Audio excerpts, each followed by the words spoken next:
Assalamualaikum warahmatullahi wabarakatuh.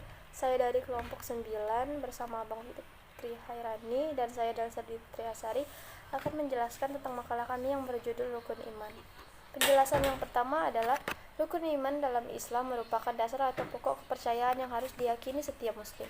Jika tak memiliki iman, maka seorang dianggap tidak sah menganut Islam. Berdasarkan hadis yang diriwayatkan Umar bin Khattab, ketika malaikat Jibril menyaru menjadi seorang laki-laki, ia bertanya kepada Nabi Muhammad SAW, "Beritahukan kepadaku tentang iman." Rasulullah SAW menjawab, "Engkau beriman kepada Allah, kepada para malaikatnya, kitab-kitabnya, para rasulnya, dan pada hari kiamat, dan kepada takdir yang baik maupun yang buruk." Jibril berkata, "Engkau benar."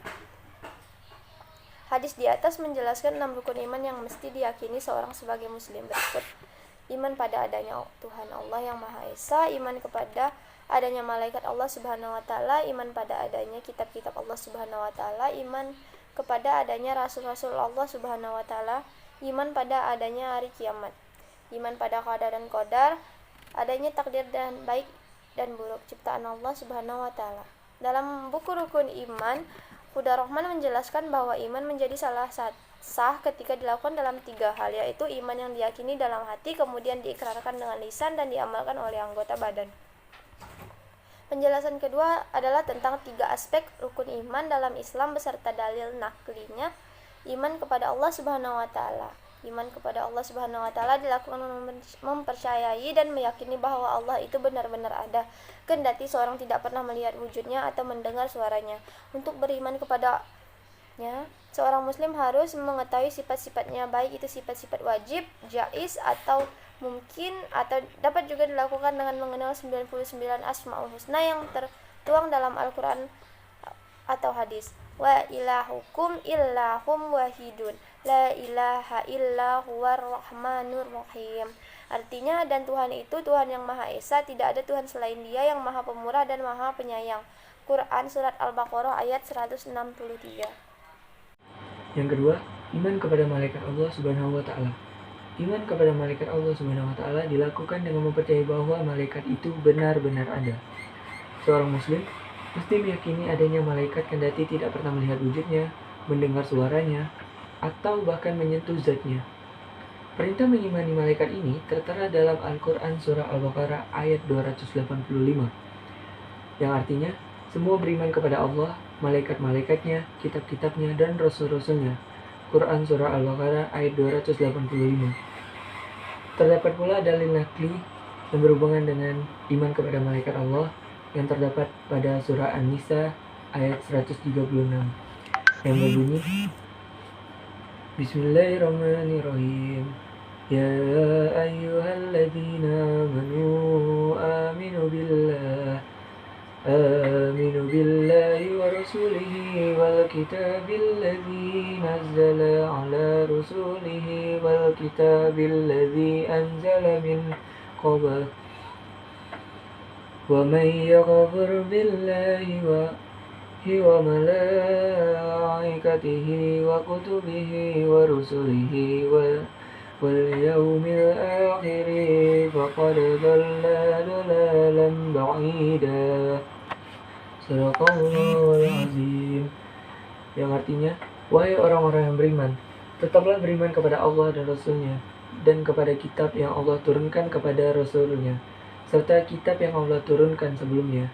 Barang siapa yang kafir kepada Allah, malaikat-malaikatnya, kitab-kitabnya, rasul-rasulnya, dan hari kemudian, maka sesungguhnya orang itu telah sesat sejauh-jauhnya. Quran Surah An-Nisa ayat 136. Dan yang selanjutnya, yaitu yang ketiga, iman kepada kitab-kitab Allah Subhanahu wa taala. Iman kepada kitab-kitab Allah Subhanahu wa taala dilakukan dengan mempercayai bahwa Allah menurunkan kitab kepada utusannya. Kitab ini merupakan pedoman petunjuk kebenaran dan kebahagiaan, baik itu di dunia maupun akhirat. Keberadaan kitab-kitab Allah Subhanahu wa taala ini tertera dalam Al-Quran Surah Al-Hadid ayat 25, yang artinya, sesungguhnya kami telah mengutus rasul-rasulnya, kami dengan membawa bukti-bukti yang nyata, dan telah kami turunkan bersama mereka Alkitab dan neraca atau keadilan. supaya manusia dapat melaksanakan keadilan. Quran Surah Al-Hadid ayat 25. Dengan beriman kepada kitab Allah, seorang muslim membenarkan secara mutlak bahwa kitab-kitab itu merupakan firman Allah Subhanahu wa taala. Isinya adalah kebenaran yang wajib diikuti dan dilaksanakan. Dalam buku Rukun Iman yang diterbitkan Universitas Islam Madinah pada tahun 2007, disebutkan bahwa beriman kepada kitab Allah dapat dilakukan dengan dua hal, yaitu beriman secara umum dan terperinci. Cara yang pertama yaitu beriman secara umum, artinya meyakini bahwa Allah Subhanahu wa taala menurunkan kitab-kitab kepada Rasul-Nya. Jumlahnya tiada yang tahu kecuali Allah Subhanahu wa taala itu sendiri. Dan cara kedua yaitu beriman secara terperinci, artinya mengimani kitab-kitab yang disebutkan Allah Subhanahu wa taala secara spesifik dalam Al-Qur'an, seperti Taurat, Injil, Zabur, Al-Qur'an, serta Suhuf Ibrahim dan Musa. Terdapat pula dalil nakli yang berhubungan dengan iman kepada kitab-kitab Allah Subhanahu wa taala, yaitu terdapat pada surah Fatir ayat 31 yang berbunyi, Bismillahirrahmanirrahim. Wallazi awhayna ilaika minal kitabi huwal haqqu musaddiqan lima baina yadayhi innallaha bi'ibadihi lakhabirum basir. Sadaqallahul azim. Yang artinya, dan apa yang telah kami wahyukan kepadamu yaitu Alkitab atau Al-Quran, itulah yang benar. Dengan membenarkan kitab-kitab yang sebelumnya, sesungguhnya Allah benar-benar yang maha mengetahui lagi maha melihat keadaan hamba-hambanya. Quran Surah Al-Fatir ayat 31. Sekian dari yang bisa saya sampaikan. Kurang lebihnya mohon maaf. Saya ucapkan terima kasih. Wassalamualaikum warahmatullahi wabarakatuh.